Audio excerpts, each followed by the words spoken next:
Hello everyone. आज हम लोग पढ़ेंगे क्लास 8 की मैथ लेसन 1 चैप्टर 1 पढ़ेंगे परिमेय संख्या, जिसका नाम है परिमेय संख्या। परिमेय संख्या के बारे में हम लोग सब जानते हैं। नंबर सिस्टम मैंने पहले वीडियो अपने बताया है, लेकिन इस वीडियो में हम लोग सिर्फ परिमेय संख्या के बारे में जानेंगे। परिमेय संख्या क्या होता है? परिमेय संख्या जिसे p/q के रूप में लिखा जा सके उसे परिमेय संख्या कहते हैं, इतना पता है। और जहाँ p एवं q पूर्णांक हो, p एवं q क्या हो, एक पूर्णांक संख्या होनी चाहिए। मतलब आप सीधा सीधा कह सकते हैं, जैसे 2/5 है, ये क्या है, एक परिमेय संख्या है। अभी जैसे 3/5 दे दिए, ये भी क्या है, परिमेय संख्या है। -2/7 है, ये भी क्या है, परिमेय संख्या है। यहाँ दिया गया है -3/11 दिया गया, ये भी क्या है, परिमेय संख्या। जो भी संख्याएं रहेंगी सिर्फ वो p/q के रूप में लिखा रहे, और यहाँ क्या होना चाहिए, पूर्णांक होना चाहिए। पूर्णांक में आपको पता है, पूर्णांक के बारे में हम लोग भी पढ़े हैं। पूर्णांक वह होता है जिसमें धनात्मक संख्याएं क्या हो, पॉजिटिव नंबर भी हो और निगेटिव नंबर भी, दोनों नंबर हो, और वो पॉजिटिव नंबर और निगेटिव नंबर दोनों मिला के क्या कहेंगे, हम लोग उसको पूर्णांक कहते हैं। ठीक है, परिमेय संख्या समझ में आ गया। जिसे p/q के रूप में लिखा जा सके उसे हम परिमेय संख्या कहेंगे। आप इतना कह सकते हैं, जिसे भिन्न के रूप में लिखा जा सके, जिसे भिन्न जैसा लिखा जाए या फिर भिन्न के रूप में लिखा जाए, उसे हम लोग क्या कहेंगे, परिमेय संख्या कहेंगे। ठीक है, अब देखिए, दो परिमेय संख्याओं को आपस में जोड़ने, घटाने और गुणा करने पर सदैव परिमेय संख्या प्राप्त होगी।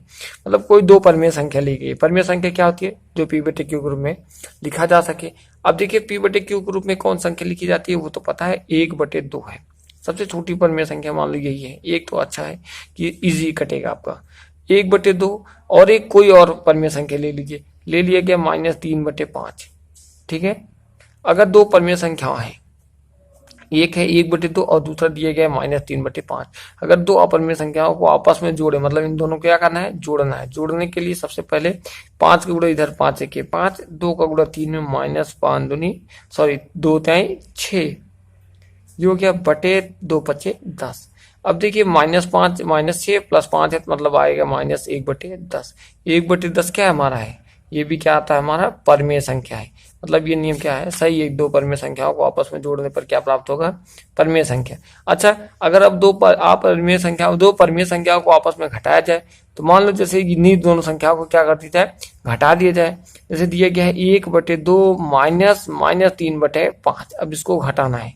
ठीक है, 5 का गुणा 1 में करेंगे तो 5 1 के 5, 2 का गुणा 3 में करेंगे, -3 है तो माइनस लगाइए, 2 का गुणा 3 में करेंगे तो 2 3 6, और बटे कितना आ गया, 2 5 10। अब देखिए, ये माइनस और माइनस क्या हो गया, प्लस हो गया, तो आ गया 5 + 6/10 बराबर आ गया 11/10। अब 11/10 क्या है, ये भी एक परिमेय संख्या है। ठीक है, 11/10 क्या है, परिमेय संख्या है। अब देखिए, मतलब क्या हुआ, घटाने पर भी क्या होगा, परिमेय संख्या मिलेगा। अब कह रहा है गुणा करने पर, तो गुणा भी कर लीजिए, 1/2 गुणे -3/5। गुणा करके देखा तो 1 का गुणा 3 में और 2 का गुणा 5 में। 1 गुणे 3 करेंगे, 3 1 के 3 माइनस में, 2 5 10, 3/10 आ गया। अब 3/10 क्या है हमारा है, 3/10 भी हमारा परिमेय संख्या है। ठीक है, परिमेय संख्या चैप्टर आप समझेंगे, चाहे जो क्लास का हो, वो आपका सबसे ज्यादा इंपॉर्टेंट होने वाली संख्या क्या चैप्टर होता है, परिमेय संख्या। परिमेय संख्याओं को आप 8 में, 9th में, 10th में और आगे चलेंगे तो और ज्यादा, सबसे ज्यादा इंपॉर्टेंट यही आपका नंबर्स में सबसे ज्यादा इंपॉर्टेंट यही परिमेय संख्या होता है। परिमेय संख्या जिसे p/q के रूप में लिखा जा सके। सभी गिनती जो होती है ना, वो भी परिमेय संख्या होती है। जैसे 1 है, 2 है, 3 है, ये सब क्या है, परिमेय संख्या, क्योंकि हम लोग इनके बटे 1 कर सकते हैं। सबका बटे 1 करेंगे क्योंकि वैल्यू बदलेगी नहीं, और देख रहे p/q के रूप में लिखा जा चुका है। ठीक है, लेकिन देखिए इसमें क्या था, दो परिमेय संख्याओं को आपस में जोड़ने, घटाने एवं गुणा करने पर सदैव परिमेय संख्या प्राप्त होगी। ये मतलब ये नियम क्या हुआ, सत्य पाया गया है। दो परिमेय संख्याओं को आपस में जोड़े, घटाए और गुणा करेंगे तो परिमेय संख्या मिलेगी। लेकिन क्या नहीं मिला अभी, भाग। कह रहा है अगर भाग करेंगे तो क्या मिलेगा, भाग करने पे क्या मिल सकता है, वो देखना है। अगर भाग करेंगे, जैसे इसी संख्या को भाग कर दीजिए, 1/2 भागे -3/5। ठीक है, अब देखिए क्या हो रहा है, ये पलट जाएगा, ये 5 ऊपर चला गया, 1/2 गुणे हो जाएगा 5/-3, 5 के 5, 3 दूनी 6, माइनस में 6। लेकिन ये तो मिला क्या हमें, ये तो परिमेय संख्या है। ये क्या है, परिमेय संख्या है। लेकिन अभी देखिए आगे बता रहे हैं। सॉरी। अच्छा देखिए, जैसे भी कह रहा है कि इसमें क्या कर दिया जाए, थोड़ा सा क्रम बदल दिया जाए, कोई दूसरी वैल्यू ले लीजिए। सदैव का कह रहा है ना, इसमें ये सदैव प्राप्त होगा, ये हमेशा प्राप्त होगा भाग करने पर, लेकिन वो सदैव परमेय संख्या नहीं मिलेगी। जैसे दी गई है कि 1/2 में भाग करिए। 1/2 में किसने से भाग करने के लिए कह रहा है, 0 से कह रहा है भाग करने के लिए, तो हम 0 को लिख सकते हैं 1, 0/1। अब देखिए दोनों क्या है, दोनों क्या है, हमारी परमेय संख्या है। ये भी क्या है, परमेय संख्या है, और ये भी क्या है, परमेय संख्या है, क्योंकि जिसका हर जो है हर 0 ना हो। परमेय संख्या का एक और ट्रिक जान लीजिए, जिसका हर जो है नॉट इक्वल टू 0 हो, वो परमेय संख्या कहलाती है। तो ये हो गया क्या है, परमेय संख्या है। अगर इन दोनों परमेय संख्याओं को भाग करेंगे तो हो जाएगा, भाग का पलट जाता है, 1/2 गुणे हो गया 1/0। फिर 1 गुणे 1 करेंगे तो आ जाएगा 1, 2 गुणे 0 करेंगे आ जाएगा 0। 1/0 की वैल्यू क्या होती है, किसी संख्या जब 1 में या फिर किसी संख्या में 0 से भाग किया जाता है तो अपरिमित रूप से हल आ जाता है। क्या आ जाता है, इनफाइनाइट आ जाता है। इसको लिख सकते हैं अपरिभाषित। क्या लिख सकते हैं, परिभाषित। अपरिभाषित। और अपरिभाषित क्या होता है, हमारा अपरिमेय संख्या होती है। कोई भी अपरिभाषित संख्या जो होती है वो अपरिमेय संख्या होती है। ठीक है, इनफाइनाइट कैसी संख्या होती है, अपरिमेय संख्या होती है। इसीलिए हम लोग कहते हैं कि जो है दो परिमेय संख्याओं को आपस में भाग करने पर, दो परिमेय संख्या को आपस में भाग करने पर सदैव नहीं मिलेगा। ठीक है, अपरिभाषित आता है, अपरिभाषित आ सकता है। ठीक है, मतलब कुछ भी आ सकता है, परिमेय भी आ सकता है और अपरिमेय भी आता है, परिमेय भी आ सकता है और अपरिमेय भी आता है। इसलिए हम लोग कहेंगे यह सदैव प्राप्त नहीं होता है। सदैव क्या क्या प्राप्त होगा, दो परिमेय संख्याओं को आपस में जोड़ने, घटाने, गुणा करने पर सदैव परिमेय संख्या प्राप्त होगी। ठीक है, पढ़े हैं सब लोग, क्लास 7 में पढ़े होंगे। क्रम को आपस में बदलना क्रम विनिर्णयता कहलाता है। क्रम को आपस में बदल दिया जाए, जैसे अगर दिया गया a प्लस बी दिया गया, अगर इसको क्रम बदलेंगे तो b प्लस ए हो जाएगा। ठीक है, ये क्या हो जाएगा, b प्लस ए हो जाएगा। तो इससे हम लोग कह रहे हैं कि इसका क्या हुआ, हम लोग क्रम बदल दिए।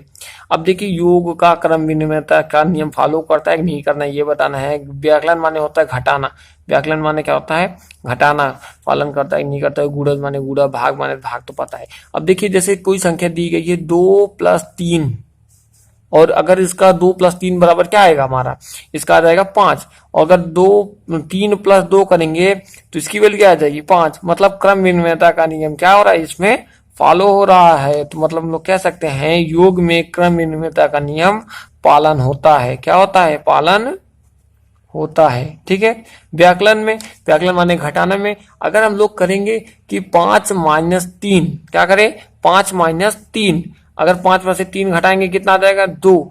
अगर वही 3 - 5 कर दें, 3 - 5 करेंगे कितना आ जाएगा, तो ये आ जाएगा -2। अब दोनों वैल्यू क्या है, नहीं बराबर है, ये क्या है, नॉट इक्वल टू है। तो हम लोग कह देंगे कि पालन नहीं करता है, नहीं होता है। ठीक है, पालन नहीं होता है।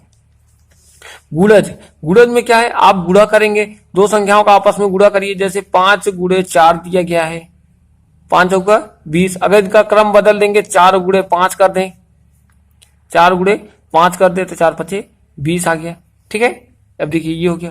अगर ये भाग करें, जैसे 2/4 कर दें, 2/4, 2/4 मतलब हो गया 1/2। और अगर ये 4/2 कर दें, 4/2 कर दें तो इसकी वैल्यू आ गई कितना, 2। ये भी दोनों क्या है, नॉट इक्वल टू है। मतलब इसमें क्रम विनिमय का पालन हो रहा है, इसमें क्रम विनिमयता का नियम पालन नहीं हो रहा है। अगर आप समझेंगे तो अब बहुत आसान तरीका है कि गुणा और जोड़, दो ही ऐसी चीज है जो क्रम विनिमयता, सहचर्यता और वितरण तीनों सारी नियमों का पालन करते हैं, बाकी कोई और पालन नहीं करते हैं। दोनों, और जो व्याकलन और भाग है वो दोनों नहीं पालन करते हैं।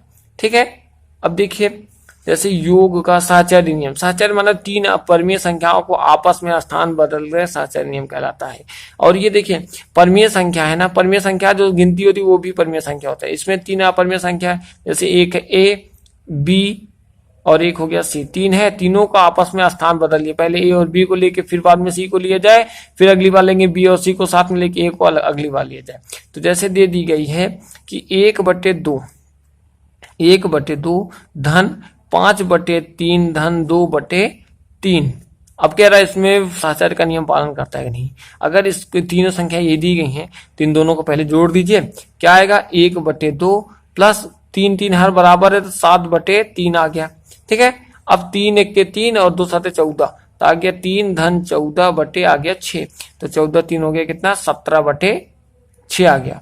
अगर इनका क्रम बदल के करेंगे तो कैसे होगा, 1/2 धन 5/3 हो गया और कोष्टक के बाहर इसको निकाल दीजिए। 2/3 को क्या किए, कोष्टक के बाहर कर दिए। अब देखिए हर दूनी बराबर, 3 1 के 3 2 5 10, 3 और 2 5 को जोड़ते हैं, 3 1 के 3 2 5 10 3 दूनी 6, मतलब 3 धन 10 बराबर आ गया कितना, 6। और प्लस में करेंगे 2/3, ये गलत हो गया था, इसको छोड़िए। अब देखिए 2/3, अब 3 का गुणा 13 में करिए, दो कितना हो गया, 13 13 39 आ गया। यहाँ कर रहे हैं 13 39 और 6 का गुणा 2 में 6 दूनी 12 और आ गया 6 3 18 आ गया। 39 और 12 जोड़ेंगे आ जाएगा कितना, 51/18।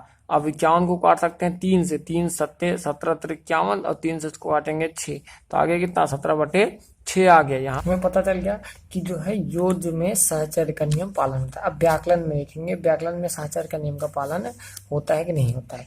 व्याकलन में मतलब उसको 3 परिमेय संख्या ले लीजिए, 1/2 और एक ले लीजिए 5/3 और 2 तीसरी ले लीजिए 2/3। अब तीनों को घटाइए बारी बारी से आपस में करके। तो अगर हम पहले घटाएंगे तो 1/2 माइनस 5/3 माइनस 2/3 कर दीजिए। ठीक है, ये कंडीशन ये बनेगा तो मतलब हो गया 1/2 माइनस, हर बराबर है तो घट जाएगा, तो 5 में से 2 घटाएंगे तो आ जाएगा 3/3। अब ये 3/3 मतलब काट के 1 हो गया, मतलब 1/2 माइनस 1/1 कर दीजिए। ठीक है, 1 का गुणा 1 में करेंगे तो 1 आ जाएगा, 2 का गुणा 1 में करेंगे 2 1 के 2 आ जाएगा, 2 1 के 2 आ गया, मतलब माइनस में 1/2 आ गया। मतलब LHS क्या आ गया हमारा, माइनस में 1/2। अगर राइट हैंड साइड करेंगे, अभी देखिए क्या करेंगे, अब इन दोनों को ले लीजिए और इसको अलग कर दीजिए।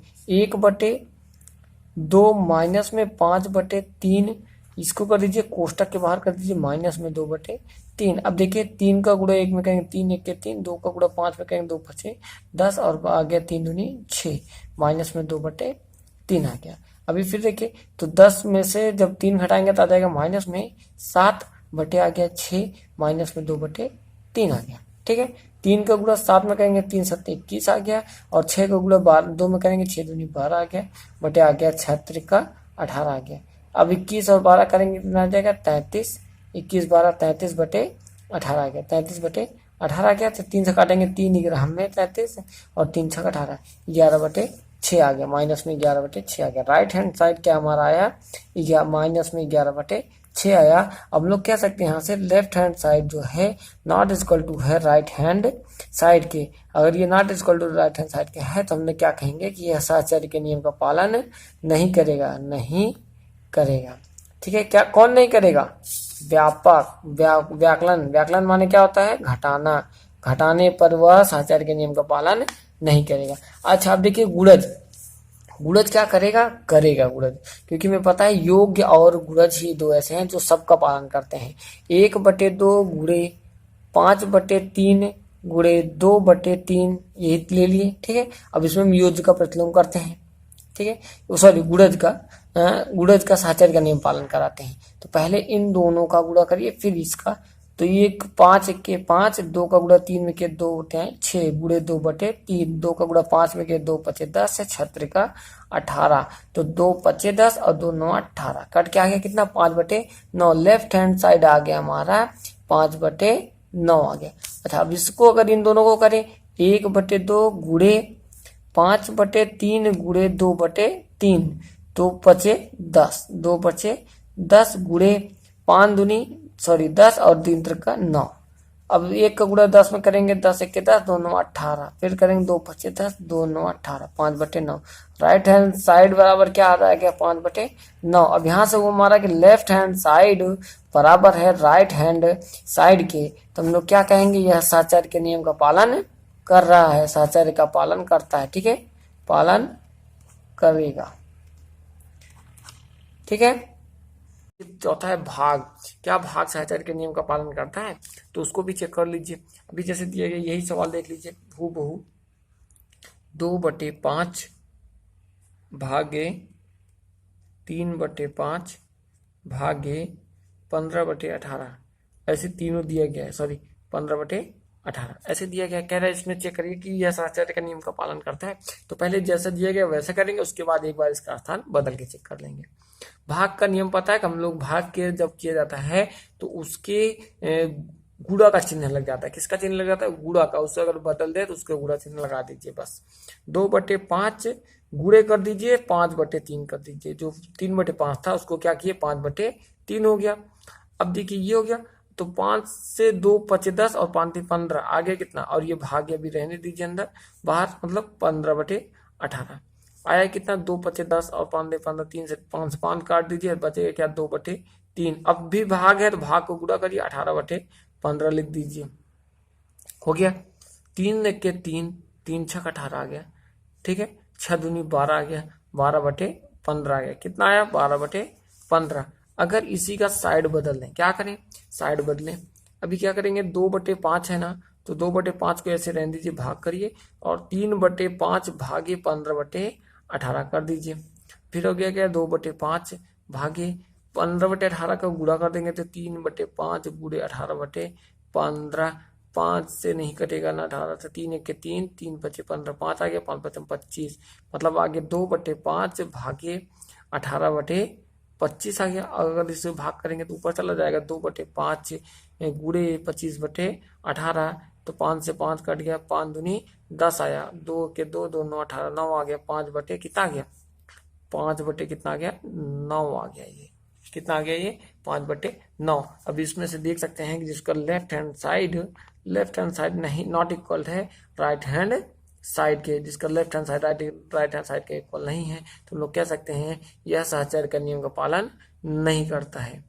परिमेय संख्याओं में यह साहचर्य के नियम का पालन नहीं करता है। वो चाहे परिमेय संख्या हो चाहे पूर्ण संख्या हो, दोनों में यह परिमेय आपके साहचर्य के नियम का पालन नहीं कर रहे हैं। अब देखिए शून्य की भूमिका देखिए, शून्य क्या होता है, शून्य का मतलब यही है, शून्य सिर्फ योग और घटाने में ज्यादातर यूज होगा। शून्य का यूज तो सब में होगा, लेकिन अगर योग और घटाने में हो रहा है तो उसका कोई मतलब नहीं आएगा। अगर किसी संख्या में शून्य का योग करना या घटाना, दोनों स्थिति में उनके हल अपरिवर्तित रहते हैं। जैसे 25 प्लस 0 दे दिया गया है तो भी कितना आएगा, 25 आएगा। -7 धन 0 दे दिया गया है तो भी कितना आएगा, -7 आएगा, ठीक है। मतलब किसी भी स्थिति में अगर हम शून्य को किसी संख्या में जोड़ेंगे तो वही संख्या प्राप्त हो जाएगी। 7 -0 करेंगे तो भी 7 आएगा, और अगर 25 -0 करेंगे तो भी माइनस में 25 ही आएगा। मतलब जो कंडीशनल है ये आपका जो संख्या रहेगी वही संख्या प्राप्त हो जाएगी, ठीक है। एक की भूमिका देखिए, किसी परिमेय संख्या में 1 से गुणा करें, अभी एक को जोड़ने पर मान बदल जाएगा, लेकिन गुणा करने पर क्या होगा, बदलेगा नहीं। अगर दिया गया है कि किसी परिमेय संख्या में 1 से गुणा या भाग करने की स्थिति में उसका मान अपरिवर्तित रहता है। जैसे दिया गया है 24 गुणे 1 कर दें, तो मतलब उसमें संख्या में कितने से गुणा करना है, 1 से, तो 24 से कितना होगा, 24 हो जाएगा। और अगर यही कहे कि 23 में 1 से भाग करें तो भी कितना मान आएगा, 23 ही आएगा।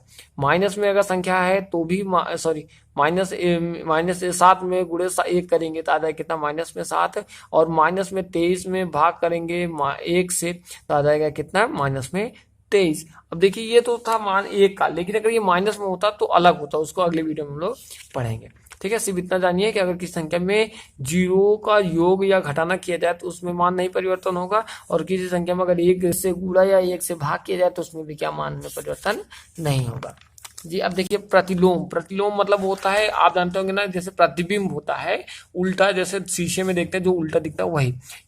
प्रतिलोम 2 प्रकार के होते हैं। जैसे 2 का उल्टा क्या हम लोग कह सकते हैं कि 2 का उल्टा है -2 भी है, और 2 का उल्टा ये भी कह सकते हैं 1/2 भी है। तो -2 क्या है, ये योज्य प्रतिलोम है, मतलब योग वाला प्रतिलोम है ना, जोड़ का घटाना हो गया। ये जोड़ का क्या था, धन का था, ऋणात्मक हो गया, और ये गुणा का था, 2 में 1 से गुणा था तो 1 से भाग हो गया, मतलब ये गुणा प्रतिलोम हो गया, गुणज प्रतिलोम, ठीक है।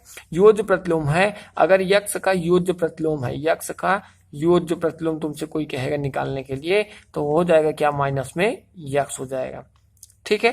अगर कोई कहेगा माइनस यक्स का योज्य प्रतिलोम, माइनस यक्स का योज्य प्रतिलोम, तो उसका हो जाएगा यक्स हो जाएगा। ठीक है, माइनस का प्लस हो जाएगा, प्लस का माइनस हो जाएगा। अगर कोई संख्या माइनस में 7 दिया गया है और इसका कह रहा है योज्य प्रतिलोम लिखिए, तो ये -7 है। हमें पता है यक्स का -7 होता है, माइनस का तो प्लस में 7 होता है, ये प्लस में क्या हो गया 7 हो गया। ठीक है, अगर 23 दिया गया है, 23 का प्रतिलोम लिखते हैं तो माइनस में 23 हो जाएगा। और व्युत्क्रम माने होता है उल्टा, वही जो गुणज का प्रतिलोम है वही उल्टा।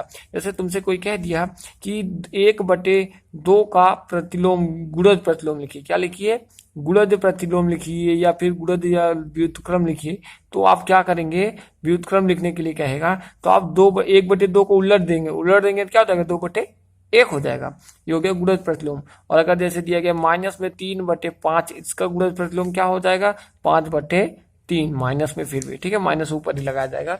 अब देखिए अब इस कंडीशन पे माइनस का क्या हुआ, माइनस हमने लगा रखा छोड़ा, क्योंकि हमें योज्य प्रतिलोम नहीं कह रहा था, गुणज प्रतिलोम कह रहा था। अगर गुणज प्रतिलोम कहेगा तो हम माइनस के चिन्ह को परिवर्तन नहीं करेंगे, जो संख्या दी रहेगी यक्स का गुणज प्रतिलोम, यक्स का गुणज प्रतिलोम, गुणज प्रतिलोम क्या होगा, यक्स का गुणज प्रतिलोम बराबर हो जाएगा 1/यक्स, और 1/यक्स का गुणज प्रतिलोम, 1/यक्स का गुणज प्रति 1/यक्स का गुणज प्रतिलोम हो जाएगा यक्स। ठीक है, कोई संख्या अगर भिन्न में है तो उसको पलट देंगे और यक्स/1 कर देंगे, या फिर 1/यक्स यक्स का 1/यक्स और 1/यक्स का गुणज प्रतिलोम यक्स/1 हो जाएगा। ठीक है, आज की वीडियो में बस इतना है। अगले वीडियो में हम लोग प्रश्नावली 1.1 पढ़ेंगे। ठीक है, कितना पढ़ेंगे, प्रश्नावली 1.1। आपको अगर इस वीडियो में कुछ भी नहीं समझ में आया तो हमें कमेंट बॉक्स में जरूर बताइएगा। अगर हमारा वीडियो अच्छा लगा है तो लाइक करिए, इसे ज्यादा से ज्यादा शेयर करिए। Thank you.